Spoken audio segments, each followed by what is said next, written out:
This is really an honor to shepherd this amazing group of leaders, and I want to first recognize Michelle and the team, and also Nixon Peabody for sponsoring this. So thank you very much. You guys do a great job. Really, really good. Tried to herd CEOs to a dinner where we could actually discuss what we were going to do was probably our first challenge in terms of scheduling. My goal in moderating this panel was really to make this practical and tactical for you. I think we're kind of pitching to the choir, if you will, when it comes to trying to inspire you around sustainability.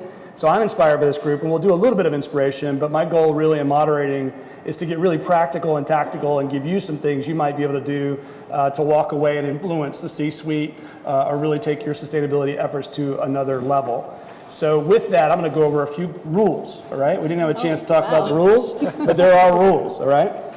This panel is amongst 300 friends, right? So this is a confidential conversation. We're going to promote this. We'd like you to be as honest as possible, especially around anything that might be vulnerable, failures. We find great learning in your honesty. We all agree? Mm-hmm. All right, we're all in on that one. We're also very passionate, I can tell you, each and every one of you, and as witnessed by what I'm doing right now, brevity is very difficult for us. So I'm going to say brevity, detailed stories, but we've got to get a lot of questions answered here. We've got about 45 minutes, I think, so we're going to do and the last real rule is no tap dancing. If I ask a stupid question and everybody looks at me and it's so stupid, just say pass, and we'll go on to the next question. So no tap dancing allowed. We all good with the rules?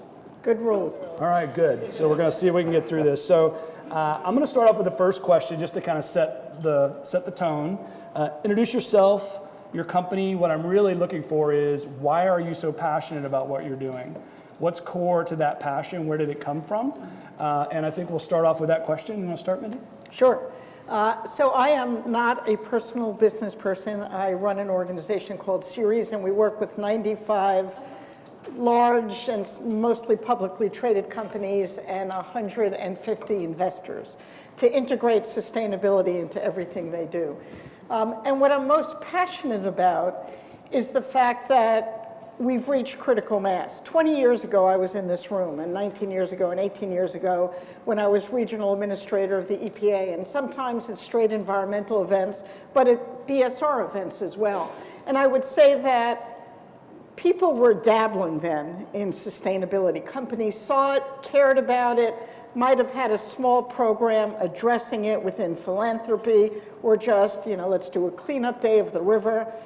What we're seeing now, and I think we have to be seeing it, is the fact that sustainability is being integrated into our capital markets, into the core thinking about what a company is about, seeing it not only as an environmental do-gooder issue, but as a core part of the future of our capital markets and of companies. Now, I'll talk more later about we're a long way from being there, from being robust and scaling our efforts, but nobody is saying to me, as they did 10 years ago when I was at Ceres, why do you think you should talk to our board or our CEO about sustainability? Go talk to our volunteer coordinator. Now, every one of those large companies we work with, whether it's PepsiCo or Coke or smaller companies, they want their board educated. We are talking to their board. We're talking about how to tie sustainability to the CEO's compensation, integrated into strategic planning of the firm and all the way through to the supply chain. So that's what makes me most bullish. And my final point on that is, it used to be that we depended on government to lead the way on these things. I don't think that's the case anymore. I have no interest in being political. We have all different political backgrounds, but I will say the leadership today is coming from the business community. If we are going to reach the 2-degree world that the Paris Agreement says related to climate, or a world where we're not struggling to have enough water, or seeing a shutdown of business because there's not enough water, as we're witnessing in Cape Town and elsewhere, that leadership and the changes and the audacity is going to come from the business community. So for all that you're doing, that's what makes me excited. Awesome, thank you. Joe? What she said. That makes it easy, right? No, actually, Mindy and I work together. We've known each other a long time. I very much look at the world the same way. I'm president of Impacts Asset Management, which manages Pax World Funds. We do all sustainable investing, meaning in all of our funds, all of our investments, we integrate environmental and social and governance factors. We focus on sustainability, and we focus on trying to invest in companies that are going to help us lead this transition from our current economy to a more sustainable global economy. I really do believe that we are going to need in the next decade or two a economic revolution equal in significance to the industrial revolution that ushered in the modern age. And that transition to a more sustainable economy is going to be led, as Mindy said, by businesses. It's not going to be led by government. For one reason or another, in different parts of the world, the public sector just ain't what it used to be. And businesses and capital markets are being asked to step into the breach, and indeed they are stepping into the breach. They are going to be the agents of change. I believe that the modern business corporation is fundamentally different from what it was 20, 30 years ago, where Milton Friedman's famous dictum was the only duty of a corporation was to make a profit. Now a much more expansive definition of the business corporation is taking shape, where a business corporation is meant to serve all its stakeholders, its employees, its customers, the communities where it does business, the natural environment. And in changing the nature of the corporation, the expectations of the corporation that consumers have, that investors have, we're basically asking the corporation to become part of the solution rather than part of the problem. And tremendous opportunity lies in that transition. As investors to profit from that transition, but also that is going to be fundamental to changing the world. I think businesses can change the world. I think they need to be agents for change. I think they can be, and they will get there by sort of incorporating sustainability into their core business structure and philosophy and mission, and that's happening. But it needs to be expedited because we're racing against time on a lot of issues, climate change probably being number one. Agreed. Yeah, I would just add to that, not only do I think businesses can do it, I think that the leading businesses are doing it. Yes. So the leaders in every sector are the ones that are leading in this regard. So I agree with you 100%. Amy, attorney, now you're really passionate about winemaking and changing the world from that standpoint. Tell us what your passion comes from. Yeah, so thanks for the question. Everything Joe said is, what Lavelle is exemplifying in how we're running our business and what drives us to grow. So we always say at Lavelle that, of course, wine is our core. It drives everything we do at Lavelle. Of course, everything comes back to the wine, even though we're making wine, of course, but we're farming, we've got an event center, we've got the restaurant, but it all relates back to the core of wine, right? However, we like to also say that the heart of Lavelle Winery is charitable giving and community involvement. So we're proud to say that, I think we're running a business in this leadership capacity in our space, in our small way, the way that every business needs to kind of jump into its market and do so. And we're not as big as these businesses, but we are in our small way making this impact. So I'm proud to say over the last 5 years that Lavelle Winery has been able to help over 1,000 charities in our community. And that's over 200 charities a year. So we were surprised. We know this is our core. It's really important to what we do. But even when we counted it up, we were surprised at what a big impact we're making, even in our small way. So, this also reverberates into employee satisfaction. So in this very competitive job market where you're trying to attract and retain the best possible employees, I think it really matters to our employees that we're not just working hard to grow Lavelle Winery bigger to make piles of money. No. My employees are really engaged and excited in the fact that we're trying to grow bigger so that we can give back more. We can do more in our community. And I think this is what helps me retain. I have very long-term employees, I'm really proud to say, and I have a great team of about 100 people. And I'm lucky to have had many of them for 4 or 5 years since we've been open. And I think that's a big part of it. To take this position in the community is a really important part of what Lavelle does. And I think that we all know that, charitable and community development really rests in the hands of small business. I mean, small businesses lift up charitable in this state and many other states. We're a very charitably minded state in particular. So small businesses are really the backbone of that, and we're proud to be a part of it. So that's what drives us. Absolutely. And Amy told me a great story about being in Nova Scotia for her aha moment, when she decided she wanted to get into this. So if we don't have time to go into the aha moments, I would encourage you to ask each of us at the break, because that's where the real passion, I think, lies, is what was that aha moment that drove us. Now, Jesse, you've got a great story there, coming back into a family business and really leading a transition. What drove that? What was the passion behind that drive at Pete & Jerry's? Yeah, it was, so our business and our mission has really kind of evolved out of my personal experience with my family's farm, being in agriculture for generations, and they were content being a smaller scale farm. But today in agriculture and commodity agriculture, that's not okay. You can't be small. So I went through early high school, college, watching them nearly go out of business. So we evolved our business to become organic, essentially save the family farm. And passion that's developed out of that for me has been, as we grew, we really changed our model and decided that we didn't want to be a factory scale organic farm. It was just completely incongruent with our principles, incongruent with what consumers expected of organic. So as we changed, we adopted a model of incorporating small family farms as our supply chain, essentially, in partnerships that are truly mutually beneficial. So we now have about 125 family farms in 13 states supplying the overwhelming majority of our eggs. And what originally for me came as just survival, coming back to the family business and working to make it survive, quickly, or I won't say quickly, over a number of years evolved into a business that could actually have a mission and make a difference. And I saw in some of these families, many of these families that we were working with, I actually saw my parents, younger farmers who just wanted to take care of their animals, do the right thing for the land, do the right thing for their families and their communities. And they otherwise wouldn't be able to have an opportunity to get their product to a market or be farming at all without this platform that the business has provided. Yeah, huge. Well, clearly we've all got a personal passion that seeps into the business, right? As leaders of the business, that's part of our job, is to make sure that keeps continuing to grow. How do we ensure that personal passion that each of us has stays in the business, develops into the ethos of the business that you're running, or the things you're trying to accomplish? I want some real tactical ways that you're doing it today in terms of making sure that passion or purpose for the business stays front and center. Who would like to start? Go ahead. Sure.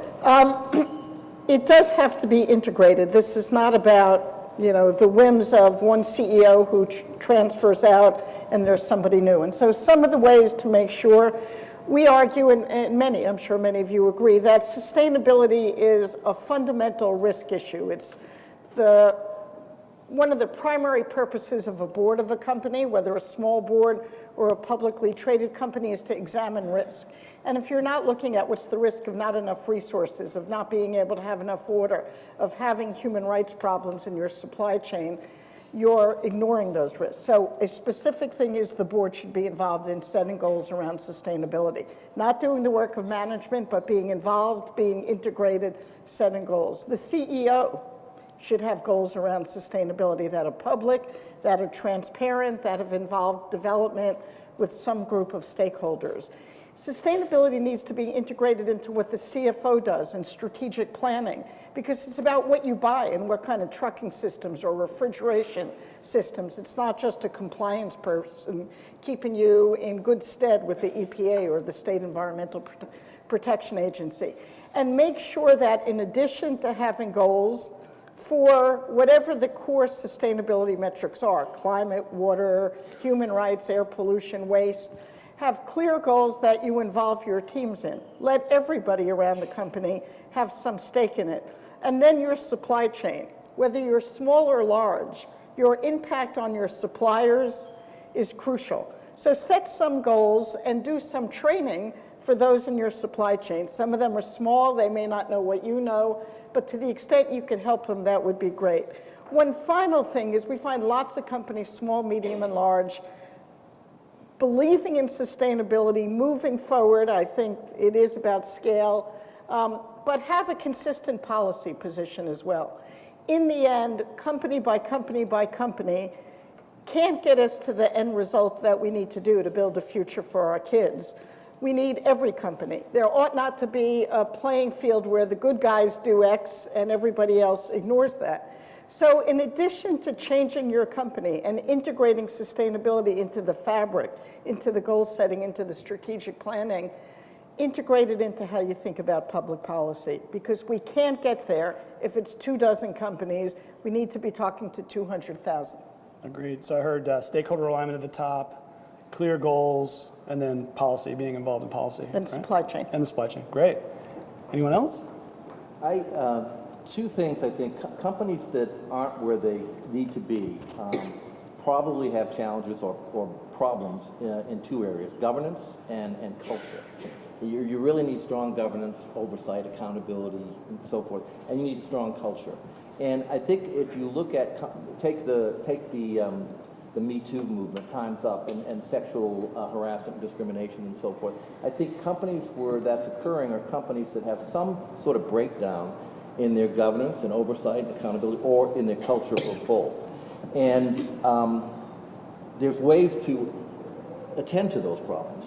In that specific issue, one very fundamental way that we work on all the time is to get more women on boards and more women in management, because where women are better represented in company leadership, you build cultures and governance where sexual harassment, discrimination, and so forth is less likely to occur. Mindy just touched on it a little bit with respect to climate and those issues.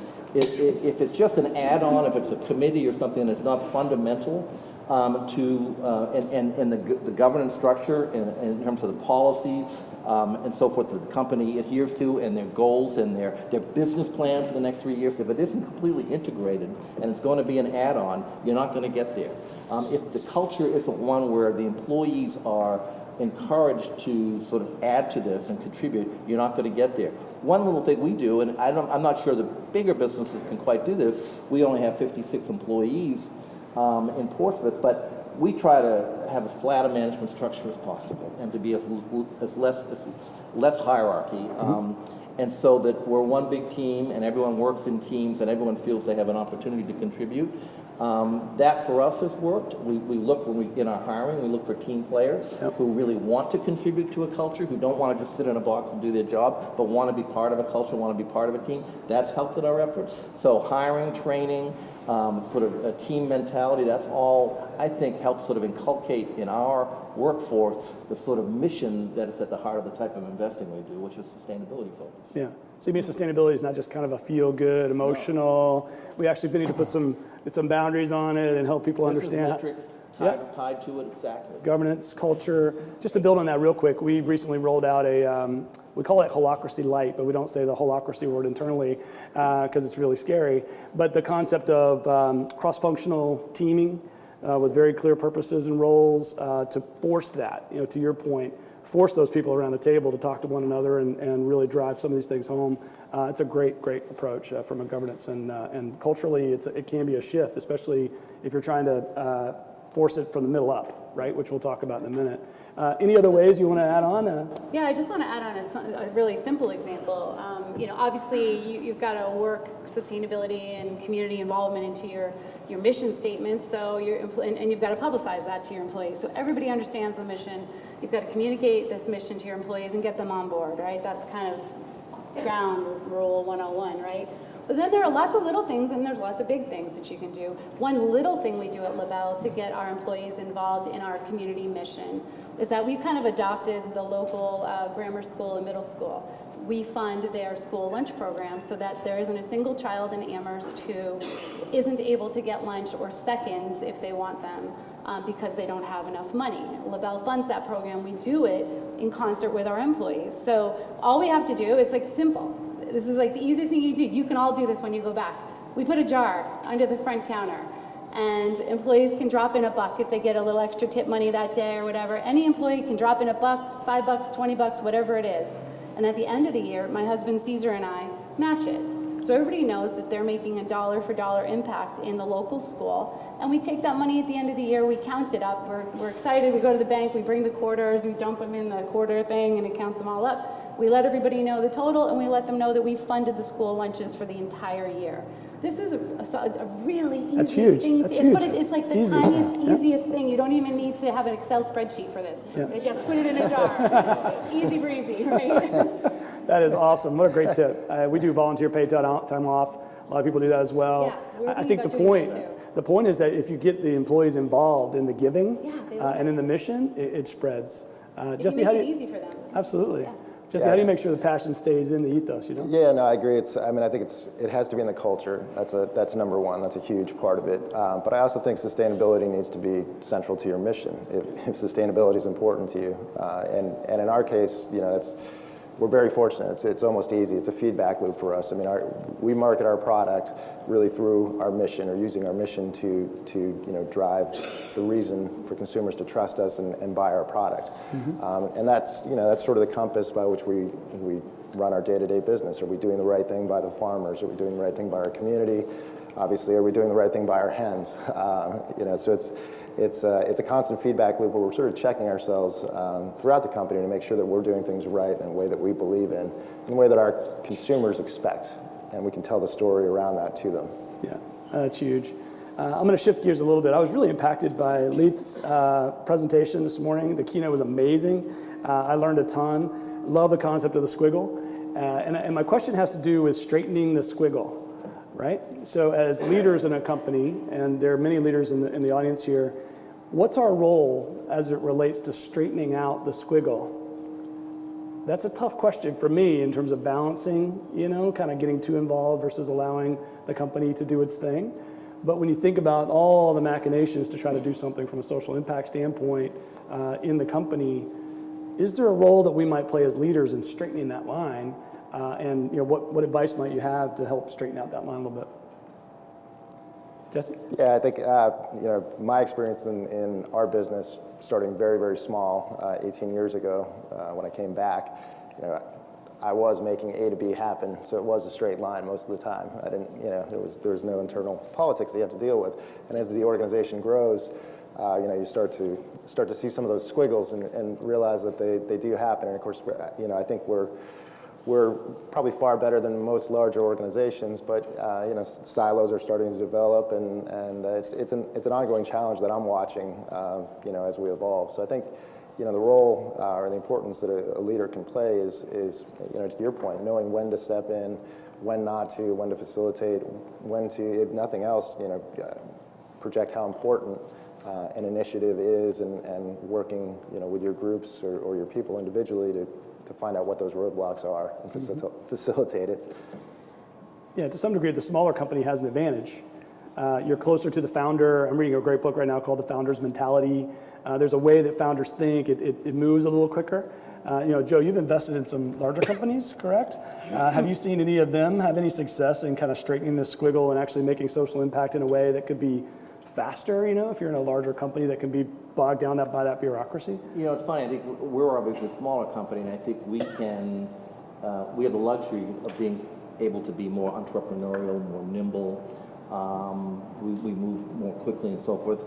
Big, large companies don't necessarily have that, but I think as Mindy said, it's vital that there be buy-in at the top, and that, that sustainability concerns are again, core to the business mission and planning and budget and everything else, and that people are empowered to make sustainability a priority and to understand it is in some ways the priority. It's core to the business. I think it takes different shapes and forms of different types of companies, but big companies can move. We file a lot of shareholder resolutions with companies, and Ceres is involved a lot of this engagement with companies on climate. We do a lot around climate. We've done, the last several years, we've done a lot around pay equity for women and closing the gender pay gap. And we were able to get Apple, the largest company in the world, and Amazon, one of the most consequential companies in the world, to agree to take steps to collect and publish their gender pay data so that they can see where their gender pay ratios are and close them. The best way to close the gender pay gap is to disclose it so that people see what it is and they have an incentive to close it. Well, that was, PACS and a few other investment firms getting together and saying, let's do that. So we filed a resolution. They agreed to engage with us. We talked to them. So they listened to their shareholders. I think a lot of companies listen to their customers. They're supposed to listen to their stakeholders. They won't do well for very long if they don't. So we have, as investors, as consumers, we have a lot more power than we realize. We sometimes think of these companies, these big, shapeless, powerful monsters that we can't do anything about. We're at their, it's not true. We own them through our 401k plan, through the mutual funds. We're their investors, we're their customers, and they're more and more responsive.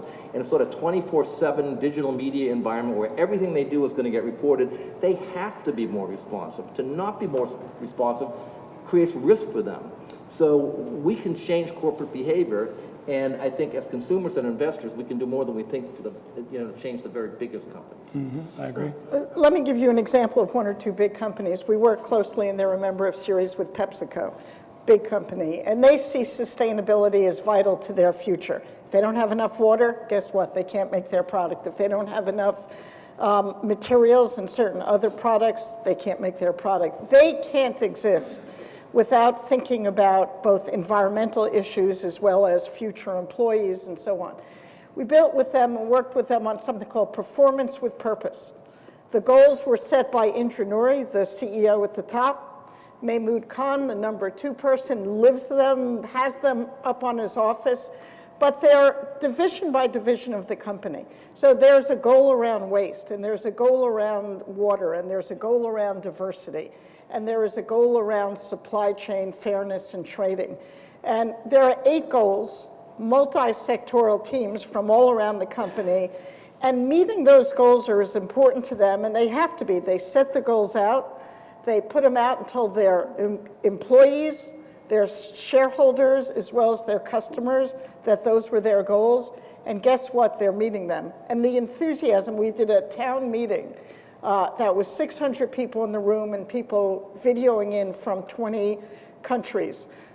Literally more enthusiasm for that, more accountability because of the enthusiasm. We got this one hand from the audience from the legal department saying, why don't we have any goals within Performance with Purpose? I mean, people like it, they want to be part of it, it's taken seriously, resources are put into it as appropriate, and it is driving part of the company and making a difference. They're not perfect, nobody's getting it right.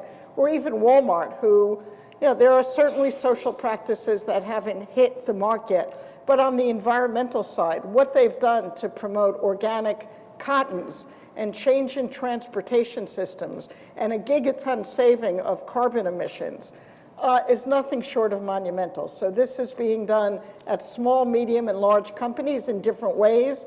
But as Joe said, the environment surrounding running a business now, what your consumers want, and think about what the millennials are telling us, and what your shareholders want, and what your employees want. What they want is a company with a strong reputation driven by values. Well, we talk about it being fun to change the world. I mean, that town hall, people want to sit in a room with people that are talking about changing the world in a positive way. That's a great way to attract talent. Before I ask Amy a question, can we put the slide up to be able to ask some questions? I'm feeling this sense from the audience that yeah, you guys run the business. What are we supposed to do to influence the people? Or I wish maybe my CEO, was that type of leader, right? Not everybody has a company where the leader or CEO in charge, the key decision maker, is driving these kinds of questions. Does that resonate with you? Does that resonate with the audience? I mean, or maybe we're all, on the same boat and we're here to kind of change the world together. This set of questions, hopefully, is meant to allow you to submit any questions or challenges you might be facing right now, and we can ask the panel as we go. So we'll let you do that as we're talking.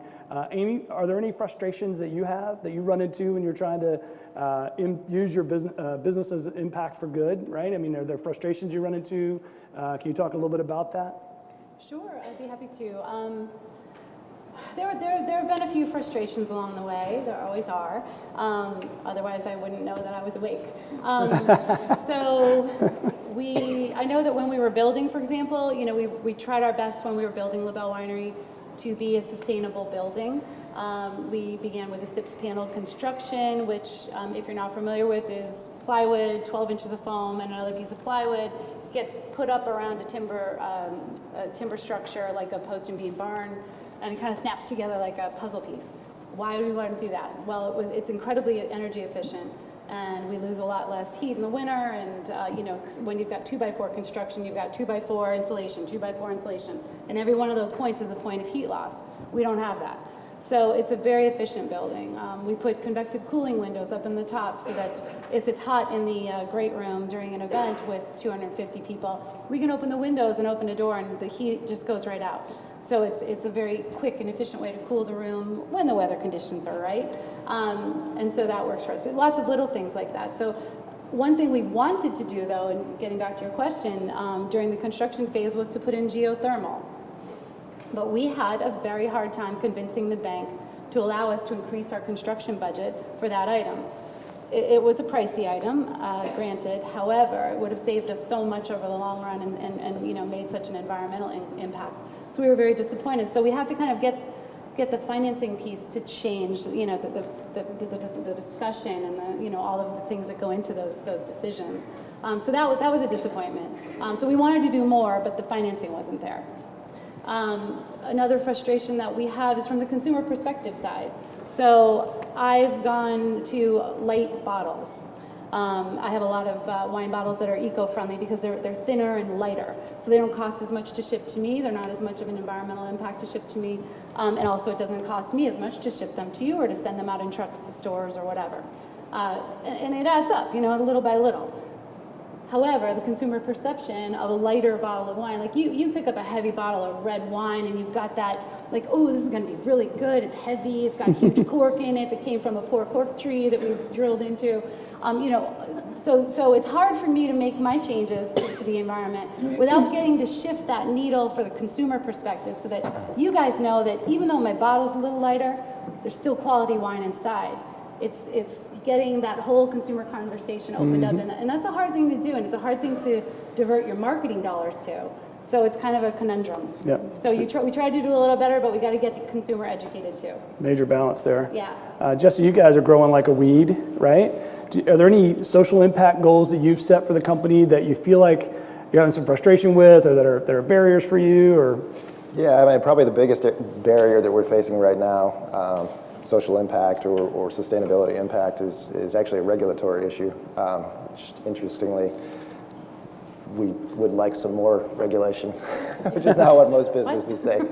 Yeah, no, Us too, by the way, we would like some more regulation. Yeah, this actually pertains to the USDA National Organic Program, specifically to the animal welfare regulations that were nearly in place but have been pulled back by this USDA administration. So unfortunately, there's an article in the Washington Post about this last year, but it currently, as the National Organic Program stands, very large factory organic farms, particularly in our sector, are allowed to produce what are technically organic eggs, but it's absolutely nothing like consumers would imagine. And several 100,000 hens in a barn, a couple million hens in one farm site, absolutely enormous.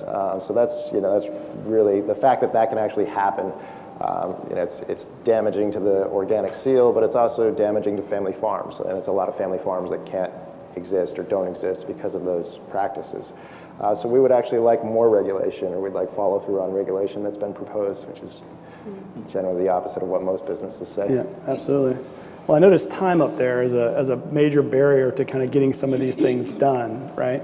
So when you think about the companies you're running or that you've seen do this effectively, what's the best way to engineer the right amount of time for some of these social impact type initiatives or sustainability type initiatives? Are there tips that you might give the audience around engineering the right amount of time to make sure this stuff happens? Just from my standpoint, we all have financial metrics we're trying to hit. I've got a board, there's stakeholders. The worst time to try to drive a sustainability effort is when you're missing the numbers. For example, all of a sudden, important and urgent starts to kind of weigh differently. So how do we make sure there's enough time, that there's the right amount of time to be able to do this in an organization, while also balancing the fact that we've got to deliver, for our key stakeholders?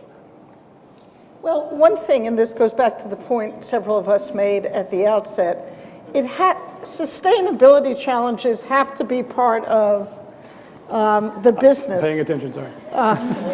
God knows what it says for those of us. Go ahead. If it's not core to the business, then it is just an add-on and you're spending extra money, that's an extra thing. You've got to see, if there is not enough water, you can't run your business. If there's not enough resources, you can't run your business. If you can't get the right sustainable palm oil, but you've committed to that, then you can't run your business.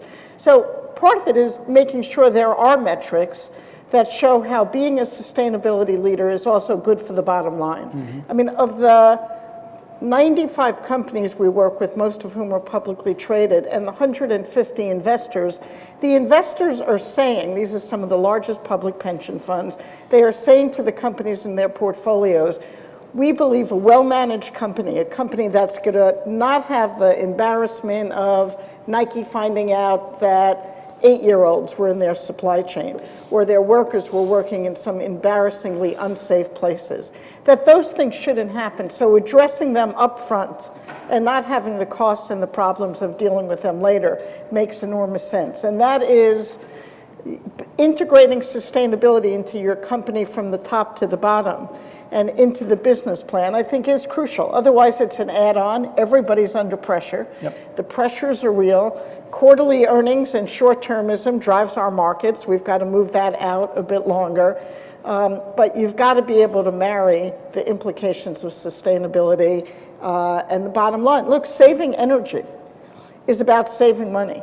The companies that we're working with that have gone to 100% renewables, those are big tech companies, Apple and Dell, they're saving money. They've got to be married, and those are the opportunities to look for. Yeah, I would just add on, Megafood is a wholly owned sub of a $1 billion company who's a wholly owned sub of a $13 billion company.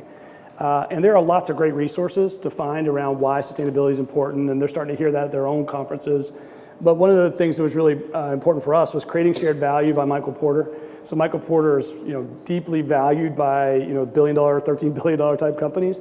And when he says you can take economic impact and social impact and create shared value to the benefit, it makes it a lot easier when you start working these measures into your business plan. It's getting that outside credibility, which can be huge. So what do you say down here on this end about building time in to make sure that we hit these social impact types of efforts? You want to go? You want to Sure. Yeah. No, I think you need to. You touched on this, but I think you need to assign a value to it, basically, so that it's when the bottom line isn't going too well, there's an intrinsic value that everybody understands, and in our case, that revolves around the mission and staying true to supporting these family farms and giving them a fair living and fair return on their investment. So even though there are much cheaper ways to get our product to market, understanding the value both in the organization and our culture and our mission to sticking to that, but also to our consumers, to the point of Nike not using forced labor and so forth. I mean, there's a value to the consumers, and if you don't hold true to that, you're going to pay for it later, one way or another. Yep, absolutely. Amy, do you have anything? For us, we've made our community involvement, for example, a part of our brand manager position. So it's not something that gets pushed to the wayside because it's really part of someone's job. So, even when she's really busy because she's running 100 miles an hour all the time, part of her job is charitable and community involvement, and it's to process those applications that come in, and sometimes it's 100 and whatever of them a month. Yep. So it's just, we made it a part of our work stream rather than kind of a snap-on. Yeah, that's a great way to do it. Yep. I mean, I feel like probably most people here are in the same boat. I feel like I have a hard time finding time to do anything. Right. I come to the office and I have 30 things to do that day. I can only do 5 of them. So what I do is prioritize, right? And that's what any business leader does. And I prioritize the things that I think are most important ultimately to the success of the business, and deprioritize the things that are less important. And if you understand sustainability as core to the business, that's the only way you're going to prioritize it. If you think it's an add-on, if you want to put it in a silo, if you think you need extra time to do that, it ain't going to work. Right. So I think that's critical. A lot of the businesses that we try to engage with to take action on climate, to take action on gender equality and whatnot, they're good people. They want to do the right thing. They just haven't prioritized it yet because no one's really made the business case to them. No one's really, and all the research, the idea that somehow you're going to, that there's a choice between charitable giving and the bottom line, I bet you find that your charitable giving increases your Absolutely, bottom line. Absolutely. All the research suggests that integrating sustainability makes for more profitable businesses. That have more women in leadership makes for better, more profitable businesses, so on and so forth. So the idea that you have to sort of take time away from something else to do this is precisely the wrong way to look at it. Yeah. And that's exactly why we have it sitting right in our brand management, department. Yeah. Because it all goes together with your marketing. It's a huge point. And I'll add that I'm a member of an organization called YPO here in New England, 220 CEOs. They come take tours at our facility. The biggest question I hear from most CEOs is, I buy it. I want to do good. I want to change the world. But they don't feel like they have the resources or the courage or the knowledge on how to get over the hump to actually start it in their business. So I'll just ask I'll panel the audience real quick. How many of you in here, and it's time for you to be honest too with this panel, how many of you in here feel like social impact is a project, not a core part of the purpose of the organization? Hold it up high. I just want to make sure we're adding some value. So for the folks where social impact is a project in the company, we've all, I can tell you squarely, have social impact baked into the purpose of our business, right?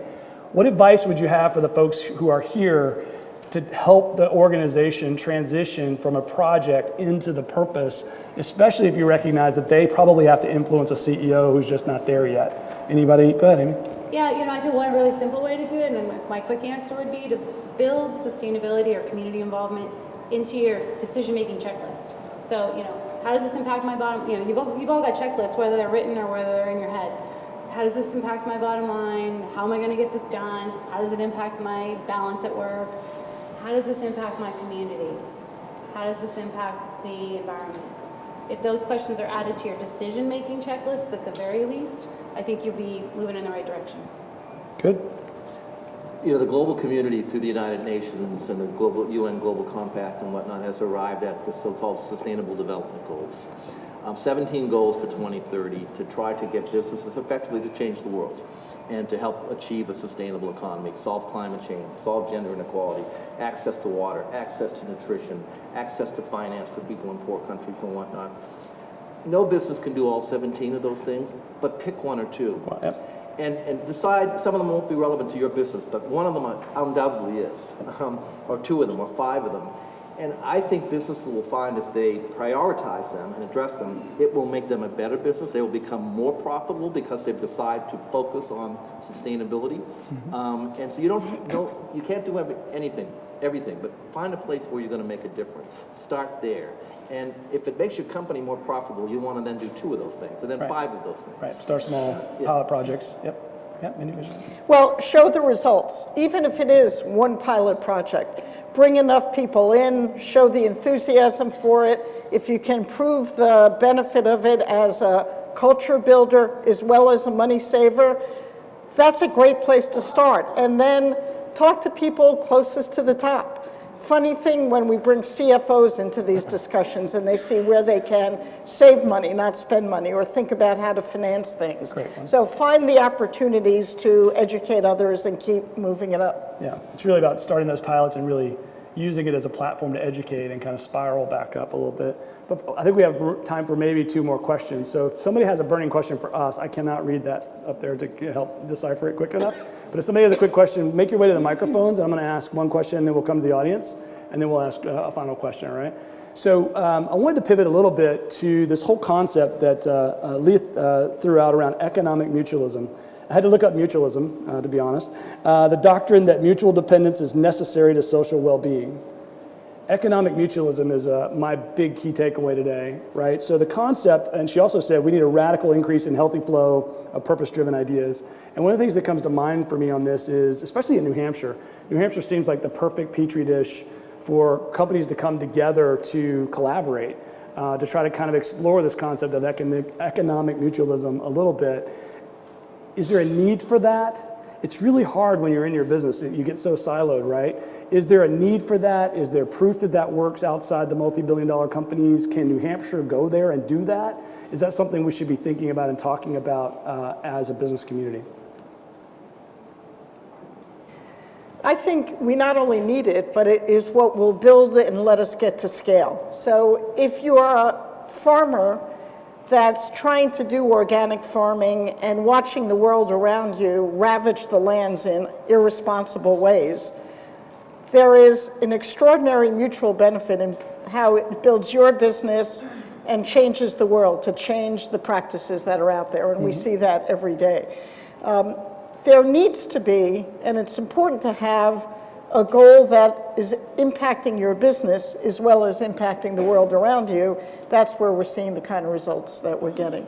It's in no company's interest to watch their cotton crop die due to changes of weather if they're in the apparel industry. Right. It's in their mutual interest to stand up and say we're going to address climate change because it's about the future of their kids, the future of their business, and the future of the resources that they need. So it has to be integrated. I'll say one other thing, and Joe, we shouldn't generalize. And a lot of us generalize that women have led the women's movement for power and change. Joe Keefe is a guy who has led that in extraordinary ways. And what we're seeing from women leaders on boards, that the companies are stronger for lots of reasons based on the strength of the women. Joe's had a lot to do to make that happen. So all of these are reinforcing messages as we build sustainability into companies. Jesse, what comes to mind for you on this question? Yeah, I think there's a huge opportunity for collaboration in New Hampshire between companies and around this topic. Specifically because we are so small. I mean, and you said it before in our conversations. It's really a small group of us here, and it can feel and should feel like a community. And there's always a benefit, in my experience, to exchanging ideas and practices between companies, whether it's hiring practices or manufacturing practices, sustainability practices. Obviously, I think it's a tremendous opportunity for this state. Absolutely, these are good opportunities to learn, and now it's about collaborating, trying to figure out how do we make that transition. Go ahead, Jim. Mindy said something earlier, and I think it's really important. She said businesses and capital markets are going to be part of the change. Well, we're talking about businesses here, but capital markets is talking about that mutualism in a way. Saying that capital markets are going to be part of the change means that many businesses are going to see it in their interest to act, and they're going to start pricing carbon. They're going to start pricing gender inequality and how that can hurt a company's reputation and whatnot. And capital markets will start reflecting in prices, in market behavior, these sustainability imperatives. Agreed. That's what's happening. That's what needs to happen. One business here, one business there can't do it. But as businesses come together and decide in a given industry, cotton is important, or in a given industry, gender equality is important, or in a given industry, whatever it is, they can affect capital markets. Right. And that's where the real change takes place. Yeah. Watch the blockchain on that one in terms of disruption there. Anything to add, Amy, on that one? Yeah, we LaBelle Winery grows through many channels, but one way is through its partnerships with other businesses around the state. I mean, we are mutually dependent in the state on one another for reputation, for our giving, our community involvement, and from it's like a big pool of ideas that we should just be pulling from. So I challenge all of you to share your ideas, encourage your companies to reach out and really become parts of groups like this, so that we can exchange ideas, we can all do better, not just financially, but for the entire community of New Hampshire. It's a small place. I think if we just had a critical mass of businesses working together on this, we'd be in really. And it could be a really good example for the rest of the world. Absolutely. White papers, et cetera. Good. I get fired up about that. Any questions from the audience? Anyone? Go ahead. Can you grab that mic real quick? Yeah.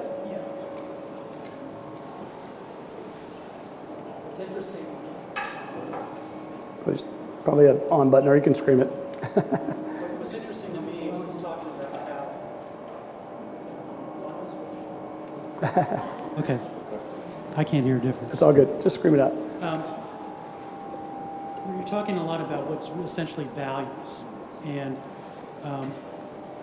the big struggle I see is engaging the consumer in a way that they understand the values of a thinner wine bottle glass, or the value of an industry that's where the raw materials are being produced by people who are living in appropriate shelter, who can pay for their own food and so forth, and translating that into something that's really meaningful, because without that, people are going to go to the Walmarts and buy the cheapest pair of shoes they can find because, hey, that pair of shoes is $5 and this pair of shoes is 40. And so that seems to me just the biggest struggle about all of what we're talking about is how to get that conversation elevated to the point where that value means as much as how much money you've got in your pocket. Yeah, we just got some data yesterday actually on consumers, and our consumer base and type of consumer is really growing from an economic standpoint. A lot of the premium brands up here, rely on premium type customers, but the values of the companies that are telling the story are starting to supersede that. People are wanting to vote with their dollars in a way that's growing. Is it going to take a while from our standpoint? Yeah. Any other thoughts on that? I mean, there's a pretty healthy body of research now suggesting that the two fastest growing demographics in the investment world, but also in the consumer world, are women and millennials. And most of the research suggests that women and millennials want to do business with, want to invest in, again, companies that are part of the solution rather than part of the problem. They're willing to pay a little bit more for shoes that aren't made in a sweatshop. They're willing to pay a little bit more to do business with a company that doesn't emit greenhouse gases. So that's an attitudinal change, that's a zeitgeist change in some ways that is taking place. Which is the company that's produced the shoes that we No, fair enough. We need to get more information out there. I You're right. completely agree. That's part of this process. I don't know why this bottle is like. Now you know what wine to buy, though. Yeah, agreed. Agreed. It's a classic question. I think it's one of those things where I don't think we can be all things to all people, but I do believe that the folks who are on the side of social impact are on the wave.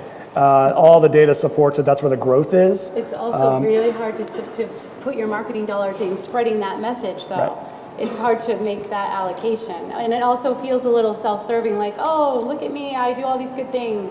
So it's a hard balance to strike from a marketing perspective to let the world know that you're a company who's, good to its employees, who's acting sustainably, and how do you do that? I think that's a real issue that could use some work. Yeah, it's a challenge. It literally, doing that marketing, doing that work actually obviously leads to a higher cost of your product, which can even limit your audience further.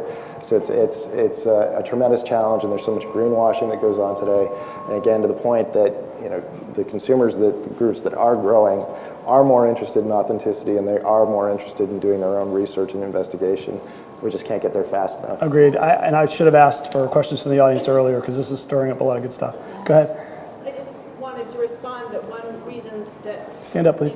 becoming didn't expect that. The B Corp and the Measure What Matters campaign is so important is that independent certification that organizations are not greenwashing. The more that we can make, measure and prove that what we're doing is authentic, I think the more value people will find in buying our products. So I would really just plug the B-Lab Measure What Matters campaign. Yeah, agreed. So just to wrap up, we're going to start with Jesse and go this way. I'm going to throw a little zinger at you. I'm going to steal from Tim Ferriss if anybody's ever heard him. Billboard anywhere could say anything. What's your billboard going to say? Where are you putting it? What's your final thought there? Oh, wow. Yeah, I told you I was going to throw a zinger. Whatever you want. This is your wrap up. You get just a few words to wrap up. Wow. Okay. That is a zinger. Times Square, right? Everybody's there. Yeah, big giant billboard. Probably playing off of what I just said, and consumers, authenticity. Investigate your brand. Something to that effect. Perfect. Yeah, good. Oh, gosh. Drink LaBelle wine. No, just kidding. Right, drink LaBelle wine. That's a good billboard. Something like that, though. If I could have a billboard, I would put it up probably, I don't know, somewhere in New England that's really popular. Maybe Boston, okay? Yeah. That says something like, if the best winemaker in France moves to New Hampshire, won't the wine be good? Yes. So you've got to, give your local brands a chance. Good, that's I great. guess is the point. Very good. Joe? Have a sense of urgency. It's our job and our time to solve these problems on our watch, and we have to get going. Yep, agreed. So two quick things. One would be sustainability is the bottom line. So financial. And the other is you don't have to sacrifice value for values. Oh, that's great. Ooh, she wins. Sure. She had the most time to think about it. Exactly. I think mine would be, it takes courage to change the world, have courage. And so help me thank this panel, and I appreciate your time today.